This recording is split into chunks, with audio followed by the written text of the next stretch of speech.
when you started this, it was the day one of the invasion? I mean, you went to shoot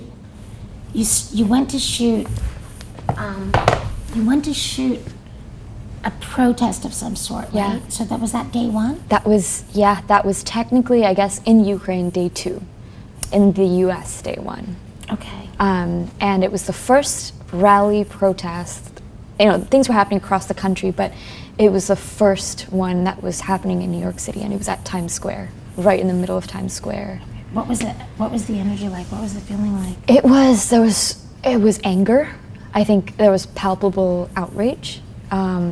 Everyone was there, so like grandparents, kids, mothers, fathers, people had taken their kids out of school to be there. But it was very, you could feel they were Ukrainian. Yes. It was really Ukrainian. It was not Ukrainian. like everybody in solidarity. It was really... And that was really how I came to learn of like how big the Ukrainian diaspora in New York City is, because I'd really I didn't have any knowledge about what the diaspora looked like in the city. After that rally, I went to Veselka, which is this very famed Ukrainian restaurant, and a lot of the people had come from the rally to dine there, and it was such a day of like learning. 9th and 2nd Avenue. 9th and 2nd Avenue. People had walked. They walked from Times Square to Veselka? Yes. And to the church? And to the church, because the rally it took shape in the middle of Times Square, and then they made their way down the street to where the Ukrainian consulate is, on the east side, and then they just kind of eventually made their way to Veselka, and everyone at Veselka was feeding people and also dealing with probably their families and their loved ones back in Ukraine with the war. And it just kind of really showed me what this community was very, very united, and the solidarity and the outrage, collective grieving and collective outrage. It was really powerful. And so I went there with the intention of shooting this rally to maybe make it into the film, and then, it was... But wait, there wasn't really a film yet. It was just the rally. It was the rally and the idea I had in my head of what this film would be. If you could find somebody who was going to make this phone call. Yeah. And how did you find Lesya? Like, I mean, if there's thousands of people, how did you... I talked to so many people, and I saw Lesya and her daughter with these posters that were beautiful that they had made. And that's kind of how I came to know that Lesya was an artist. Did you take a picture of that? I saw a picture of Lesya, of her daughter holding this poster, and it was like, it had Putin on it and everything. Oh, you saw a picture, so you weren't looking for them? I wasn't looking for them, but I kind of came across them and this picture of them holding this poster, her daughter. Yeah. And I contacted her, and... Oh, so you didn't meet her there? She was there, but I didn't meet her there. Okay. Yeah. Oh, I thought you kind of like sidled up to her. No, I sidled up to a lot of people. Okay. But it was just like, people are like, no, like, this is weird, or I don't know if I have anyone, or yeah, I've been talking to family. It just didn't feel like that perfect moment. And somehow, by some chance, I was like really drawn to this image that I saw of them at this rally that I was at, and I reached out to her. How did you find her? I found her on Facebook. Because her name was there. Yeah. And where was that picture? It was in where this. had that picture? It was in the organization that had organized the rally, their Facebook page. Okay, and they are called? They're called Razum for Ukraine. Razum? Yeah. What does Razum mean? I'm not sure. I think it's a Ukrainian word. But okay, maybe it's like united. Or, yeah. Okay, we should find out. Yeah. Okay, so then did you private message her on Facebook? I messaged her. I told her who I was. I, prefaced, I know this is really weird, but do you have family? And she was like, yes, I have an older sister. We're very close. I thought it was her younger sister. It's her older sister. Oh. It's her older sister. Wow. And I had no background of what their relationship looked like, but I was like, do you want to, is this okay? Can I film this first conversation that you really like sit down and have with your sister? And I'll just be there. I'll be a fly on the wall. Can I just capture this moment? Okay, so when you were asking her this, yeah, I'm like putting my teacher hat on for a second. I'm like, sometimes the hardest thing for people is like that. How do you reach out? How do you ask that really hard question? Yeah. How do you intimate that I'm not just going to be there for 10 minutes. I might be there for the whole day. I might be there for the whole day. How do you turn intrigue and interest and need? I have a project. I need something into an offer.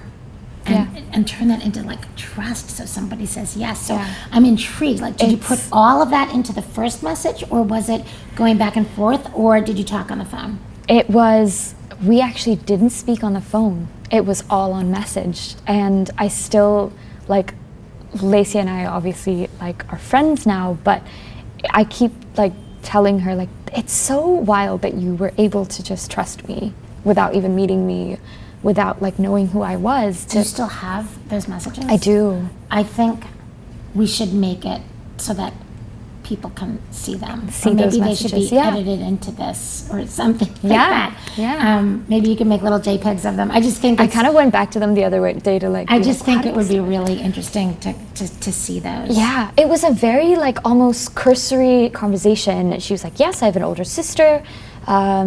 Sure, I would be down. You can come this time tomorrow because it's going to be."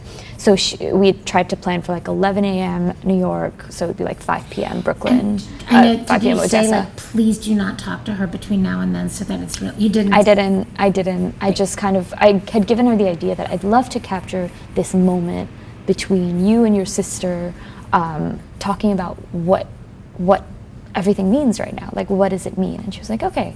So in the opening, when she says, yes, that journalist, so she must have WhatsApped her sister just to say, this journalist wants to do this, is that okay? Yes. So, but then she's like, okay, that girl is here. Yeah. The journalist is here. Yeah. That I told you about. Yeah. And she's filming. And she's recording, and then she asks, do you want to speak in Russian or do you want to speak in Ukrainian? And do you think that she was asking that because, why do you think she said to her sister, like, so two questions. Why do you think she asked her sister what language do they want to speak in? Yeah. And did you really understand at that moment? I mean, you probably could hear Russian, or you could know the word Ruski or Ukrainian, right? You would know that, but yeah. Did you understand the politics of making that decision at the time, or is that something that you really only now understand? Yeah, so I think why she asked her sister that, like, that was literally like one of the first things she's saying to her sister is, what language do we speak in? And Odessa, where Yulia, her sister, is from, and also Lesya and their entire family, is predominantly Russian speaking. It's right on the eastern coast of Russia, and it borders the Black Sea. And it's a really important port city, right? Exactly. And at the time, like, Putin's sort of like his rationale for the invasion was saying that in Ukraine, Russian speakers there was a genocide of Russian speakers, which Ukrainians and Odessians firmly disavowed. And there's this community that they found in, well, we've been speaking Russian our whole life. Culturally, where are we? We feel Ukrainian. We can do both things and be Ukrainian at the same time. And that's the camp that this family falls into, right? Yes. So they all speak Ukrainian. They all speak Russian. All speak Russian. Yeah. And Russian was like the home language, right? Yeah. Like that's like the language that you put your kids to bed in, and is that the language that they write their books in and all of that? Yeah. It's the language that they're comfortable with and what they use to communicate. But obviously with the invasion, but it had just happened, it had just been like 2 days, that had taken on a new meaning. Or to Lesya, it was something that she seemingly like felt like she needed to just like check in. And so her sister says, no, I'm going to speak in Russian. We've always spoken in Russian throughout our lives. I've spoken in Russian with my family, my parents, my grandparents. We're Ukrainian, and we're not gonna let them take this away from us. Something to that effect. And then the conversation starts. Yeah.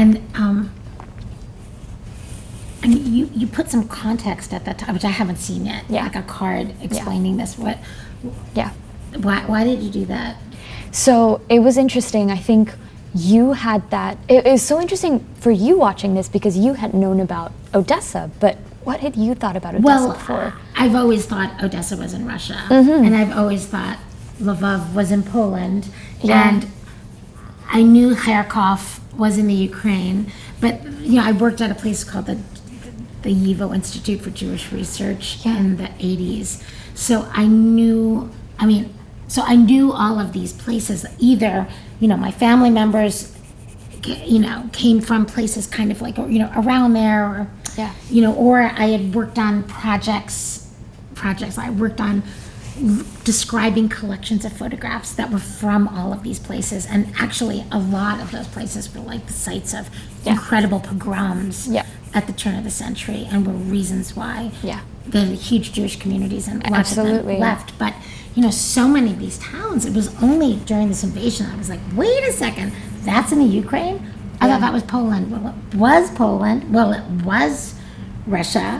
Right? So I understand, like, the language is a very personal thing, but it also, it speaks to the border wars, and it speaks to nationalism, and it speaks to, this empirical idea that Russia is everything, and you're like individual places. Absolutely. But my gut feeling, I just was like, wow, I want everyone to know that they're talking to you, that they're conscious that this phone call is important, and they are sort of consciously documenting this because they know this moment is important, and they're doing it with you because you know that this moment is important. And I wanted the audience to feel your presence too, because they wouldn't be doing this without you. I mean, they would be, but nobody would be. They would have. I mean, imagine, like, they would have experienced all of those things, for sure. But I don't even know if they would have been able to kind of take that a little bit of that, like, big picture step to kind of look at themselves in the house, and to look at their feelings and to feel that morose, kind of depressed, I don't know what to do quality, and like not wanting to leave. In Yiddish we sort of say like nicht dahin, nicht daher. I'm not here, and I'm not there.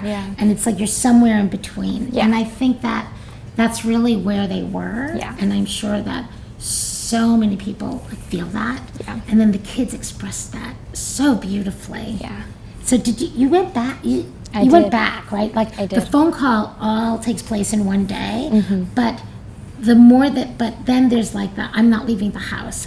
So in a way, you kept going back to the house. I did. I went back to the house. What did that feel like, and what were you looking for? It was wonderful to revisit that space, because the phone call was the phone call, and that was all I shot, and it was this really raw. You didn't really move moment. Around. No, I was just in that seat with Lesya. And then you left. And then I left. I shot more with her, and we talked and stuff, but when I went back, it was, weeks had passed, and I was starting to see how Lesya and her two kids were processing what it meant to be, I think similar to what you're saying, neither here nor there, like feeling like they were safe, but wanting to do more and not really knowing how to feel. And you kind of see that in them moving about their home, their space, their sanctuary, while their aunt and their sister is on the other end. And their cousins. Right, and their cousins are in the middle, in the thick of war. And I filmed more with them kind of in the bedroom, in like playing their musical instruments, because they're both, Lesya and both of her daughters are musicians as well. And art and music has been a way for Lesya to cope. But filming both mother and daughter is also interesting to see generationally how they were processing. And with Lesya's younger daughters, who are teenagers. And they were expected to be going to school. Yeah. So unlike Lesya, they did need to leave the house. They did need to leave the house, and they had things like musical auditions and things happening in school and trying to process this grief and this fear while doing that. And there were a lot of moments like the word guilt popped up, like I feel guilty, like I'm safe here, my cousins are, my friends back home aren't. And I mean, they'd only been in the United States 9 months? They had been in the United States at that point a year, a little more than a year. So home was still very, very fresh for them. Yeah, when the phone call happened and when Lesya and Yulia were having that private exchange about what language should we use, I wasn't aware that that was going on. I think I probably picked up on like Ruski and some code words. Ukraina, I think that's how you say it. Ukraina, yeah. But I really remember that was literally the moment the camera started rolling. So I was kind of fixing sound and doing something else, and I wasn't paying attention to the camera. But when we watched it back together, it felt like it needed to be how it started. And it still is. Yeah, and it still is. And it still is, which is really great. Yeah.